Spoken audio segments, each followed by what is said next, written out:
तो आज के लेक्चर का पहला क्वेश्चन है हम लोग का, ये एक न्यूमेरिकल। हम लोग लास्ट लेक्चर तक रेट लॉ से रिलेटेड टॉपिक्स पढ़े थे, अब उससे रिलेटेड रेट लॉ से रिलेटेड न्यूमेरिकल से आज का लेक्चर। तो पहला क्वेश्चन है हम लोग का, ये हम लोग के टेक्स्ट बुक के प्रैक्टिस सेट का क्वेश्चन नंबर 2 का सेकंड सब क्वेश्चन। क्वेश्चन क्या दिया है एग्जाम्स में, ये क्वेश्चन का वेटेज नॉर्मली 2 मार्क्स होता है। और क्वेश्चन में क्या पूछा है, फॉर द रिएक्शन, एक रिएक्शन दिया है, मिथाइल ब्रोमाइड OH से रिएक्शन कर रहा है, मिथाइल अल्कोहल मिल रहा है और ब्रोमीन मिल रहा है। द रेट लॉ इज, ये रिएक्शन का रेट लॉ दिया है इस तरीके से, समझ में आया। अब ये रेट लॉ कैसे दे दिया है वो मैंने बताया ना, अपने को दिया रहेगा, अपने को दिमाग लगाने की जरूरत नहीं है, वो क्वेश्चन में दिया रहेगा। अपने को क्या बोला है, व्हाट डज रिएक्शन और how does reaction rate changes if OH minus is decreased by a factor of 5। और सेकंड क्वेश्चन में क्या बोला है, what is the change in rate if concentration of both reactants are double। तो अब ये दो क्वेश्चंस हैं, तो सबसे पहले हम लोग क्या करेंगे, हम लोग को रेट दिया हुआ है क्वेश्चन में,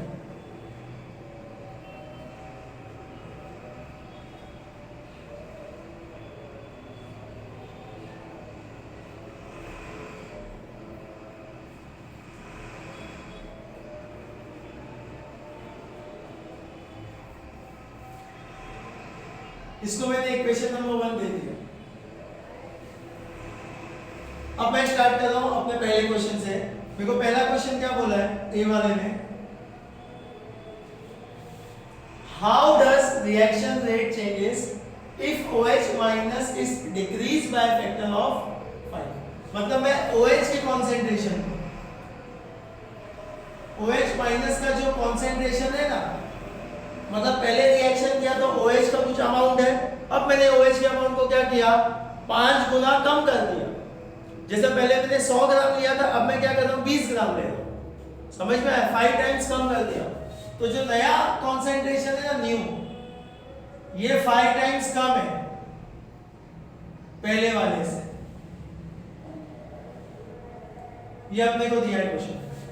तो अब रेट ऑफ रिएक्शन क्या आएगा, तो अब जो रेट ऑफ रिएक्शन आएगा नया रेट आएगा, उसको हम लोग ऐसे लिखेंगे, यहां पर हम लोग को लिखना पड़ेगा न्यू, नया वाला rate is equal to,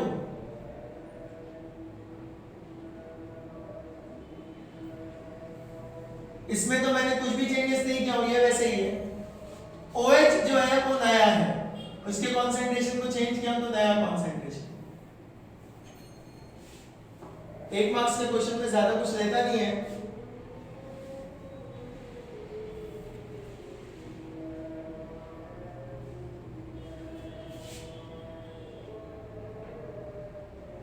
OH कितना है, OH 1/5 टाइम्स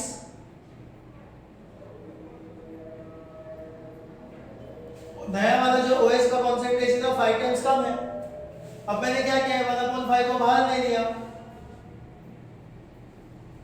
बराबर। तो क्या दिख रहा है अपने को क्वेश्चन में,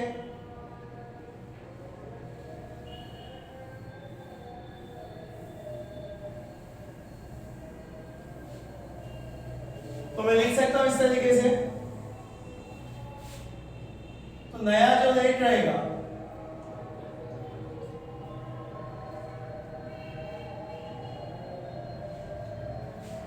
ये पूरी वैल्यू को अगर तुम देखेंगे, ये पूरी वैल्यू को, तो ये पूरा वैल्यू किसके इक्वेशन 1 से देख, ओरिजिनल पुराने रेट के इक्वल है। इधर लिख सकता हूं ओरिजिनल रेट, मतलब अगर OH के अमाउंट को हो गया सब, मतलब अगर OH के अमाउंट को 5 गुना कम किया तो रेट ऑफ रिएक्शन भी क्या हो जाएगा, 5 टाइम्स कम हो जाएगा। मतलब मैं बोल सकता हूं therefore new rate will decrease by a factor of 5। Decrease by factor of 5 मतलब 5 गुना कम हो जाएगा। 5 गुना किसी को इंक्रीज करने का तो इंक्रीज बाय फैक्टर लिखते हैं, समझा। तो ये पहला क्वेश्चन। अब सेकंड क्वेश्चन में क्या बोला बी वाले पार्ट में, What is the change in the rate if concentration of both the reactants are double, तो दोनों के कॉन्सेंट्रेशन को डबल किया, मतलब अब जो CH3 Br का जो नया अमाउंट है ये भी पहले से 2 टाइम्स ज्यादा है, और OH जो है इसका जो नया अमाउंट है ये भी डबल है, ओरिजिनल वाले से 2 टाइम्स ज्यादा है, बराबर। तो मेरे को बता अब जो रेट नया आएगा इसको मैं क्या लिख सकता हूं,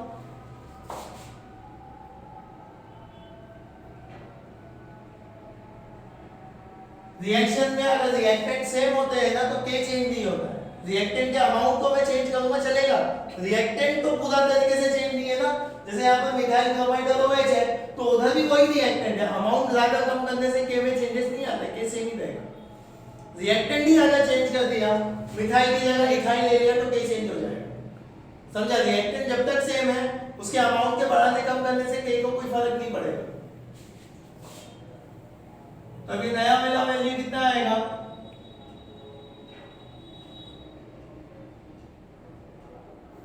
ये वैल्यू अपने को दिया है 2 टाइम्स,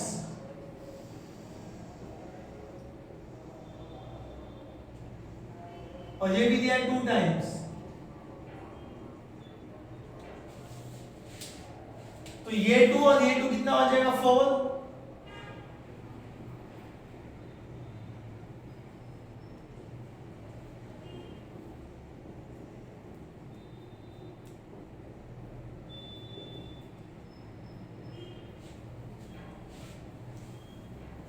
तो फिर ये वाले वैल्यू को इक्वेशन 1 से यहां पर लिख के देगा फ्रॉम 1,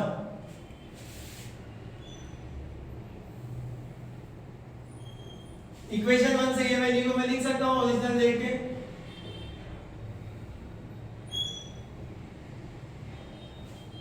मतलब मैं ऐसा बोल सकता हूं कि अब जो नया रेट आया है वो 4 गुना क्या हो जाएगा, 4 टाइम्स क्या हो जाएगा, ज्यादा हो जाएगा, मतलब new rate will increase by A factor of 4, समझ में आया। तो ये था हम लोग का सॉल्यूशन, अच्छे से एक बार देख लो, 2 मार्क्स का क्वेश्चन है।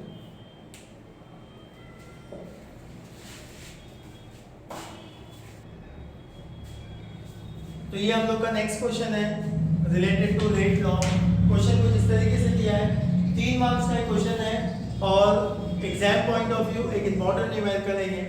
क्या दिया क्वेश्चन में, right the rate law for the reaction A plus B, give product B from the following data, और एक टेबल अपने को दिया इस तरीके से, क्वेश्चन में दिया ये अपने टेक्स्ट बुक का 6.2 प्रैक्टिस सेट है, मतलब ये सॉल्व क्वेश्चन में से रेट लॉ वाला जब टॉपिक हम लोग पढ़ेंगे तो उसमें ये वाला न्यूमेरिकल हम लोग को सॉल्व वाले पार्ट में मिलेगा, समझ में आया। सिर्फ टेक्स्ट बुक के पीछे के ही क्वेश्चंस आएंगे एग्जाम में, ऐसा नहीं है, बल्कि जो सॉल्व है उसको ज्यादा अच्छे से प्रैक्टिस करना चाहिए हम लोग को, समझ में आया। तो ध्यान दो इधर क्या है ये क्वेश्चन, अब इसको किस तरीके से हम लोग सॉल्व करेंगे, तो इसको सॉल्व करते वक्त ये हो गया हम लोग का क्वेश्चन। अब इसको सॉल्व करते वक्त जब तुम लोग सॉल्व, क्वेश्चन तो बुक में लिखा हुआ ही रहेगा, हम लोग जब क्वेश्चन को सॉल्व करेंगे तो हम लोग को गिवन डेटा में ये टेबल को फिर से बनाना पड़ेगा, समझ में आया। क्या हम लोग को गिवन डेटा में, क्योंकि एग्जाम में तो देखो क्वेश्चन लिख के आएगा, एग्जाम में थोड़ी हम लोग को क्वेश्चन लिख देगा, तो देखो क्वेश्चन पेपर पे जब ये क्वेश्चन लिख के आएगा तो हम लोग को सॉल्व करते वक्त ऐसा अपने क्वेश्चन को रब कर रहा हूं, अब मैं सॉल्यूशन स्टार्ट कर रहा हूं, तो मेरा गिवन डेटा ये है,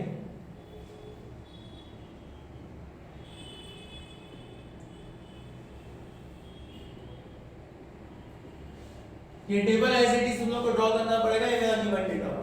क्या फाइंड करने बोला है,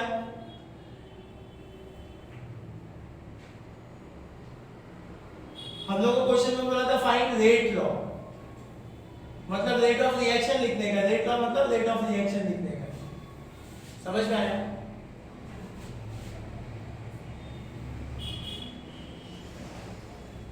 फॉर्मूले की कॉलम को मैंने एज इट इज छोड़ दिया, क्योंकि ये वाला जो कॉलम है ना बच्चों को थोड़ा कंफ्यूजिंग लगता है कि सर क्या आएगा, तो तुम लोगों को सिखाने के लिए फिलहाल अभी इसको हम लोग ऐसे ही छोड़ देते हैं। जब मैं जो फॉर्मूला यूज करूंगा वो लिख देंगे, एक ही फॉर्मूला यूज होगा।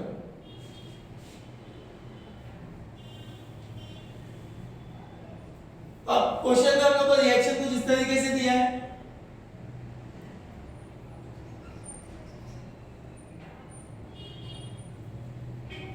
बराबर। अब इसका रेट लॉ फाइंड करने का, तो मैंने अज्यूम कर लिया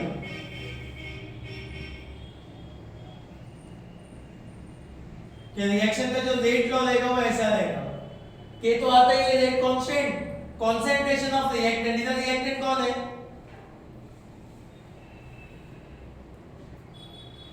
अब ए के ऊपर कुछ पावर नहीं रहेगा, हो सकता है कुछ भी पावर, तो ए के पावर को मैंने x अज्यूम कर लिया और b के ऊपर के पावर को मैंने y, ये मेरा असम्पशन है। अब ये पूरे क्वेश्चन में हम लोग को x और y फाइंड करके बताने का कि x और y कितना है।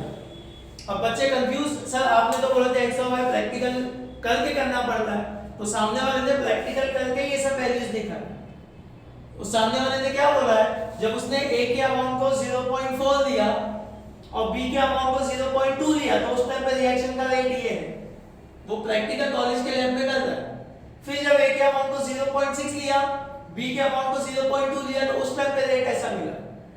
और जब a 0.8 लिया, b 0.4 लिया, तो रिएक्शन की स्पीड ये मिली। तो हम लोग को x और y की वैल्यू जो ऊपर का x और y है ये मेरे को फाइंड करने का है। तो अब इसको कैसे सॉल्व करेंगे? तो काफी सिंपल सा है, हम लोग एक एक वैल्यूज को पुट करेंगे। मतलब मैं ऐसा लिख सकता हूं, पहला a का वैल्यू 0.4, जब a 0.4 है, b 0.2 है, तो उस टाइम पे रेट कितना है? 4 × 10⁻⁵, तो रेट की जगह पे ये वैल्यू रख दे। 4.0 मतलब 4 ही होता है, बराबर। k as it is, a का वैल्यू 0.4 और b का वैल्यू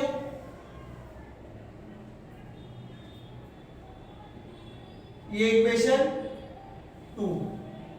ये वाला जो मैंने असम्पशन किया ये मेरा इक्वेशन नंबर 1 है। उसके बाद अगला वैल्यू भी पुट करता हूं। सेकंड वैल्यू अगर पुट किया, सेकंड केस में रेट है 6.0,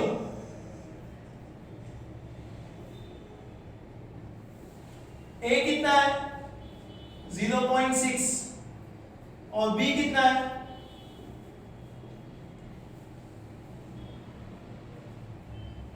और थर्ड वाला वैल्यू भी पुट किया,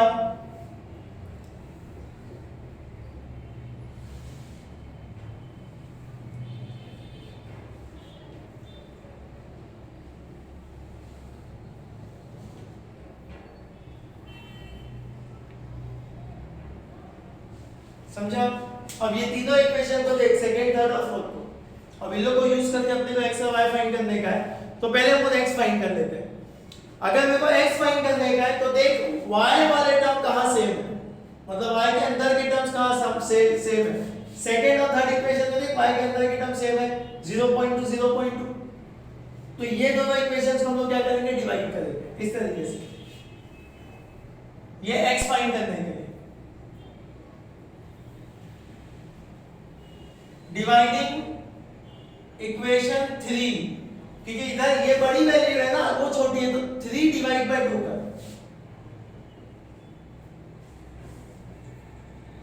तो ये ऐसा कुछ दिखेगा।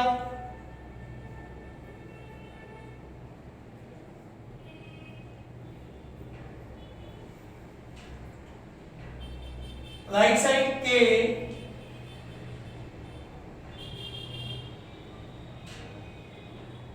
इक्वेशन 3 का राइट साइड है अपॉन इक्वेशन 2 का,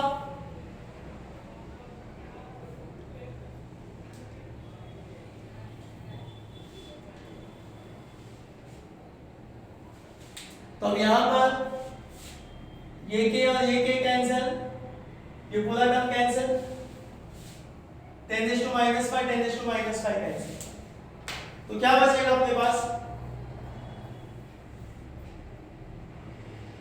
2 3 सा 2 2 सा 2 1 सा 2 1.5 सा मतलब राइट साइड लेफ्ट साइड में मिला 1.5। राइट साइड में अगर तुम लोग ध्यान देंगे तो दोनों के ऊपर पावर क्या है x, तो पावर को हम लोग कॉमन ले सकते हैं सर और क्या बचेगा वहां पर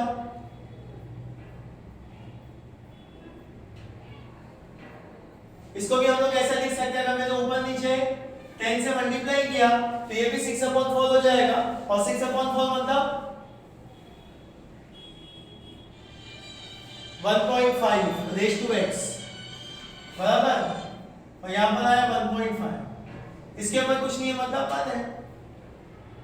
अब दोनों को कंपेयर कर दोनों के बेस सेम है ना तो पावर भी क्या होना चाहिए सेम तो मैं बोल सकता हूं देयरफॉर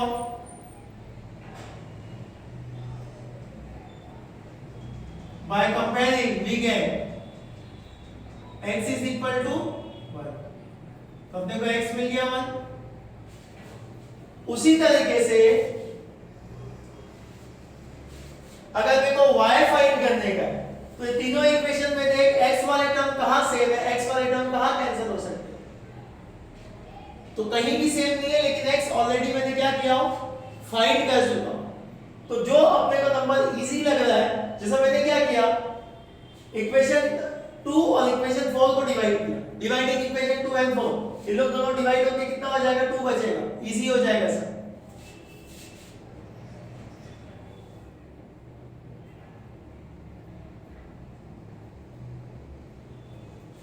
अगर इक्वेशन 3 और 4 को भी डिवाइड करेंगे तो चलेगा कोई प्रॉब्लम नहीं है लेकिन थोड़ा सा कैलकुलेशन ज्यादा हो जाएगा तो डिवाइडिंग इक्वेशन 2 बाय इक्वेशन 4 तो क्या आएगा 4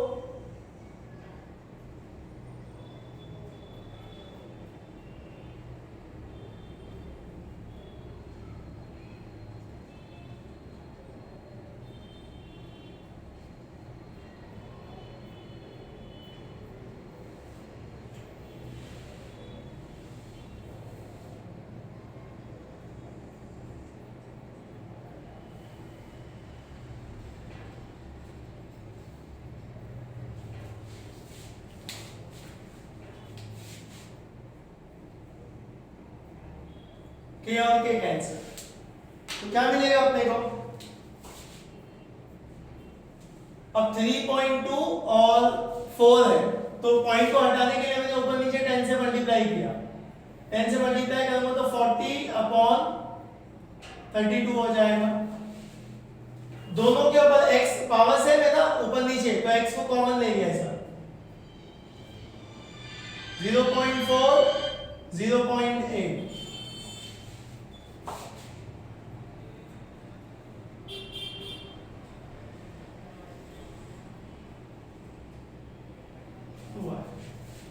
आ रहे तो समझ गए।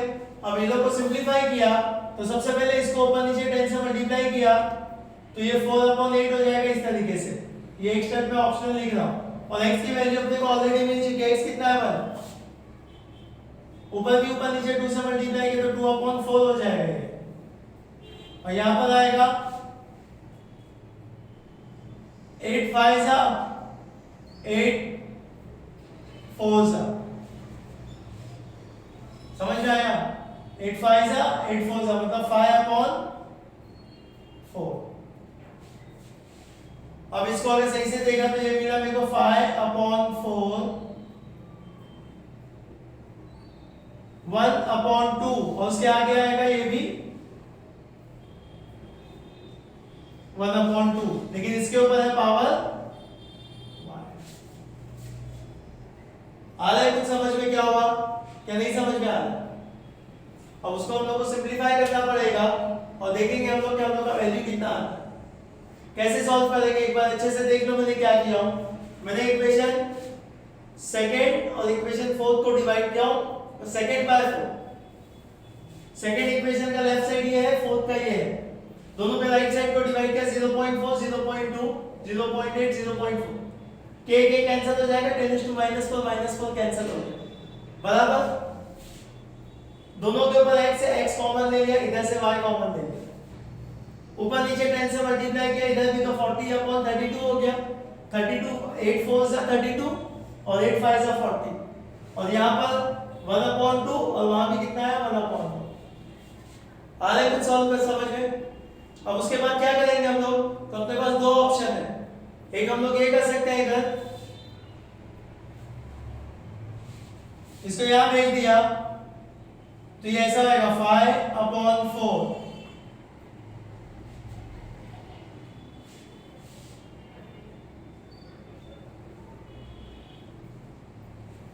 Rays to 1।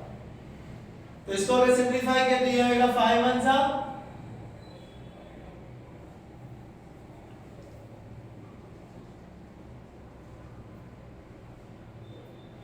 Rays to 1।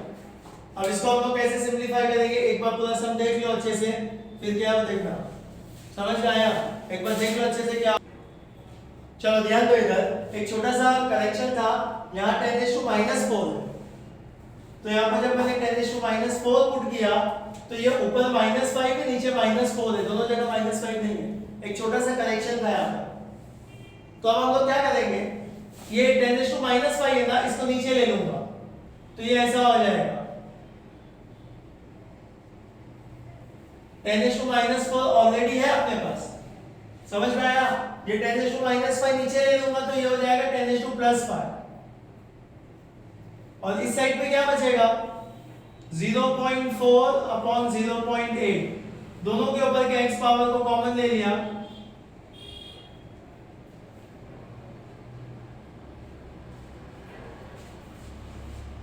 तो अब ये 10⁻4 और 10⁻5 किया तो क्या बचेगा 10 into 3.2 किया तो कितना आएगा 4/32, कितना आएगा 4/32। इस साइड को सिंपलीफाई किया, ऊपर नीचे 10 से मल्टीप्लाई किया तो ये हो जाएगा 4/8 रेज़ टू x, x अपना 1 आया ऑलरेडी, x अपन ने 1 फाइंड कर चुके, y नहीं मिला।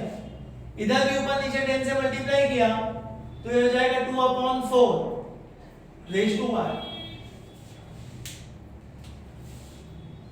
4 1 जा 4 8 जा, तो ये हम लोग को कुछ इस तरीके से मिला 1/2 रेज़ टू 1 नहीं लिखेंगे तो भी चलेगा, ये भी आएगा 1/2, लेकिन इसके ऊपर क्या है पावर y और यहां पर वैल्यू आया 1/8, इसको यहां भेज देंगे हम लोग 2 को तो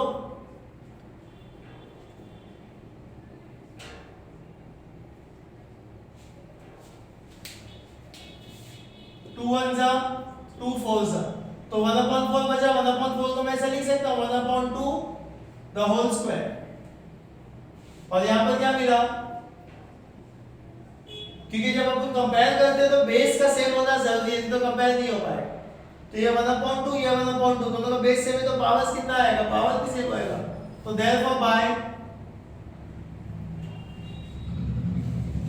comparing we get y is equal to 2, तो मिल गया x और y। अब इसको सिर्फ इक्वेशन 1 में रख देने का, तो देयरफॉर रेट क्या आएगा, put x is equal to 1 and y equal to 2 in equation 1, तो क्या मिलेगा हम लोग को रेट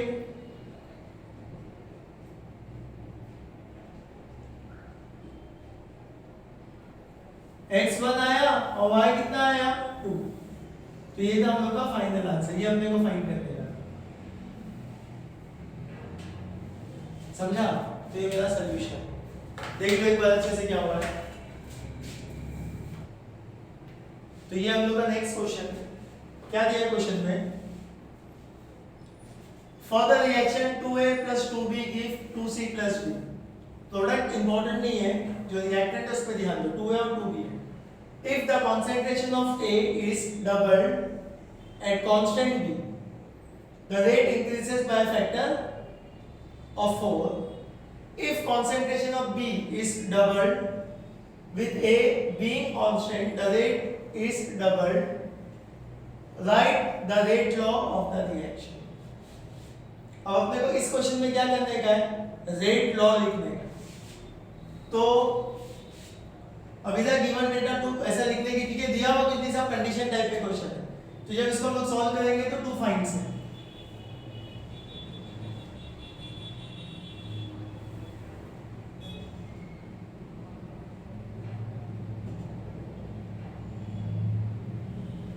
अच्छा, इससे पहले वाले क्वेश्चन में हम लोग ने फॉर्मूला नहीं लिखे, तो उसमें भी यही फॉर्मूला लिखने का है, क्योंकि पूरे क्वेश्चन में कोई फॉर्मूला यूज नहीं हुआ था, एक फॉर्मूला यूज था, हम लोग ने ऐसे यूज किए थे।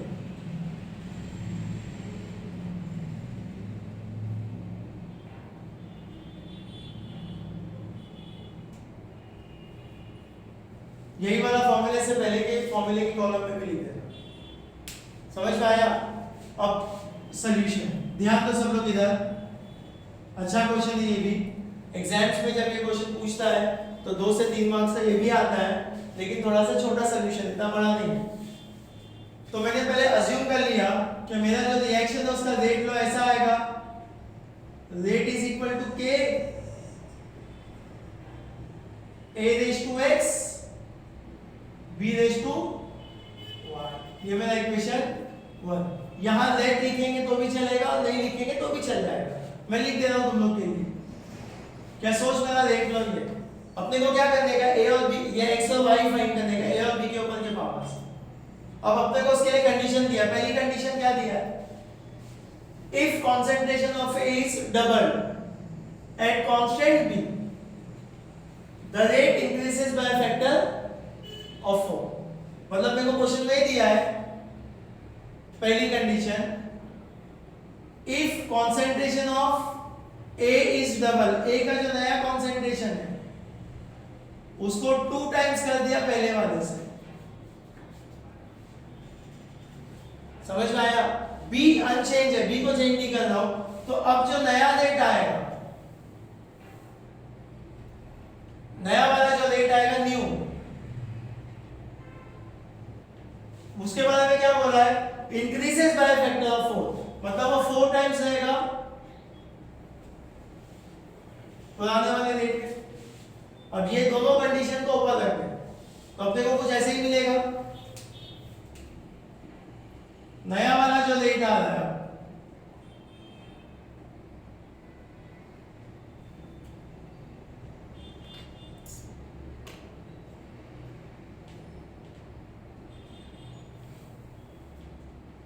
बी को मैंने चेंज नहीं किया, तो ये कुछ ऐसा दिखेगा हम लोग को।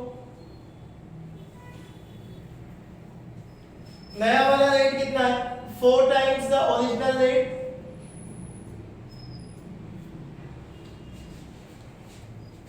के एज इट इज। ए का अमाउंट कितना है, नया वाला ए जो है वो कितना हो गया, 2 टाइम्स ओरिजिनल है, पहले जो ए था उससे 2 हो गया।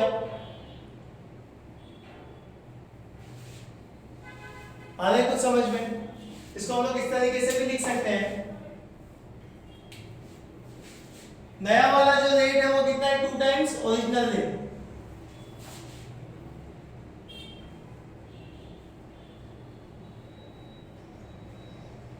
और बी को मैंने चेंज नहीं किया तो ये एज इट इज रहेगा, समझ में आया? तो नया वाला तुम लोग इसको ऐसे लिख सकते हैं, 2 टाइम्स ओरिजिनल, नया वाला जो है वो 2 टाइम्स ओरिजिनल, तो देयरफॉर 4 टाइम्स। अब ये 2 को बाहर लूंगा तो 2 रेज़ टू x हो जाएगा,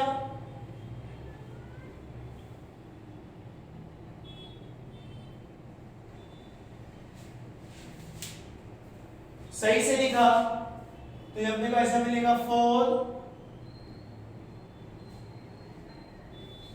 2 रेज़ टू x को पहले ले लिया और बाकी सब टर्म्स को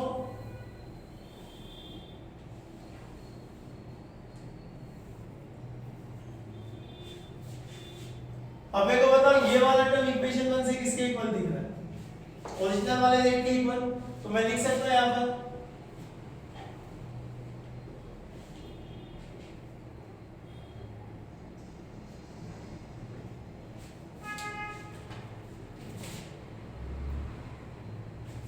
कैंसिल रेट। अब यहां पर पावर किसके ऊपर है, 2 रेज़ टू x था, 2 के ऊपर है तो इसको भी 2 के टर्म में लिखना पड़ेगा। 4 को लिख सकता हूँ 2 का स्क्वायर। कंपेयर किया,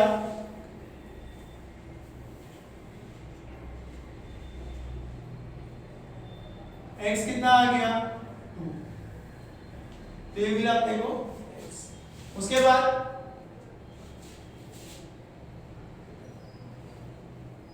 सेकेंड कंडीशन क्या दिया है, अब y फाइंड करने के लिए अगली condition, if the concentration of B is double.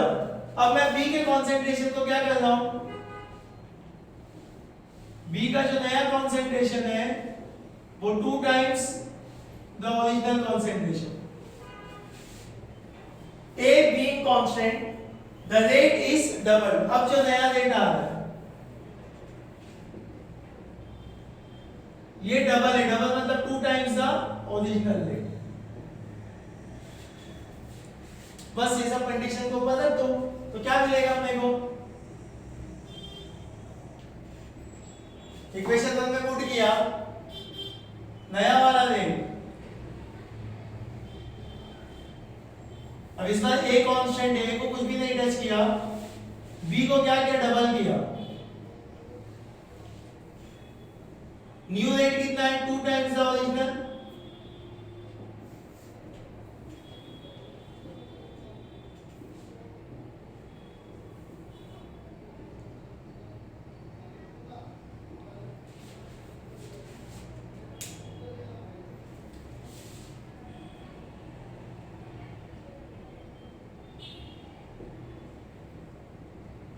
ये 2y को पहले लिख दिया, बाकी सब टर्म्स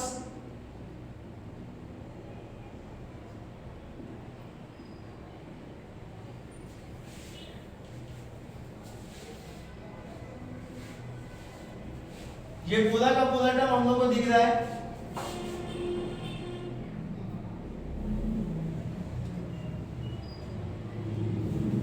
अपने रेट की तरह इक्वेशन 1 से ये पूरा टर्म इक्वेशन 1 से किसके इक्वल है,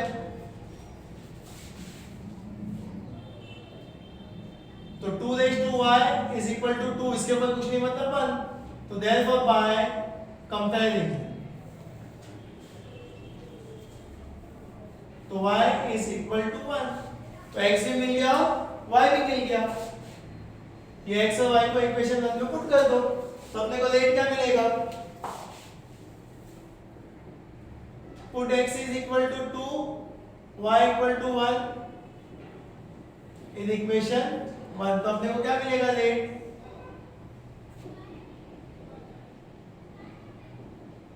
a raised to 2 b raised to 1, 1 नहीं लिखते तो भी चलता है, समझ में आया, तो b raised to 1, तो ये मेरा आंसर था। समझा, देख लो अच्छे से क्या होगा एक बार। तो ये हम लोग का नेक्स्ट क्वेश्चन है। एग्जाम में ऐसे क्वेश्चन के वेटेज होते हैं 2 मार्क्स। क्या दिया क्वेश्चन में, the rate law for the reaction a plus b gives c is found to be, rate is equal to a k a raised to 2 b raised to कुछ नहीं है मतलब 1। अपने को ये रिएक्शन का रेट लॉ दे दिया। उसके बाद क्या बोला, the rate constant of the reaction at 25 degree Celsius is found to be 6.25 molarity raise to -2 second inverse. ये अपन जो लिखते हैं ना मोल dm रेज़ टू -3 मतलब मोल पर डेसीमीटर क्यूब, इसकी जगह में हम लोग कैपिटल M भी लिख सकते हैं, इसको मोलैरिटी होता है। तो molarity raise to -2 second raise to -1। What is the rate of reaction when, rate of reaction क्या रहेगा when concentration of A is 1.0 मतलब 1 and concentration of B is 0.2। अब इसमें अपने को गिवन डेटा लिखना पड़ेगा, ध्यान दे दो इधर।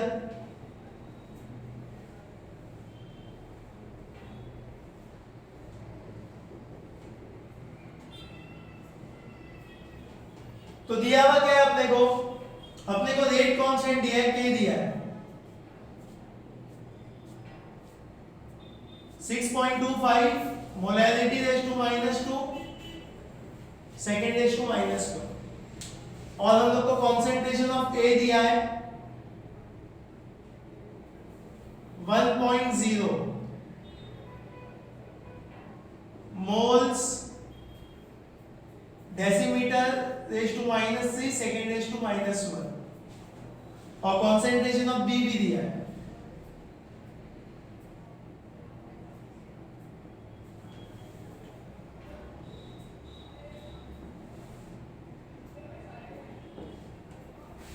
क्या फाइंड करने बोला है?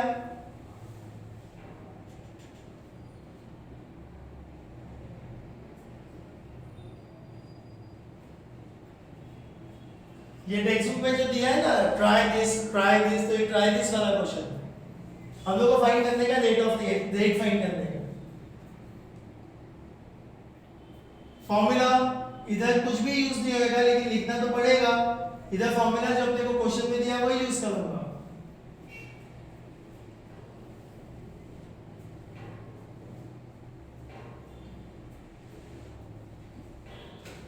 सॉल्यूशन मैं यहां बता रहा हूं, सब लोग का ध्यान इधर।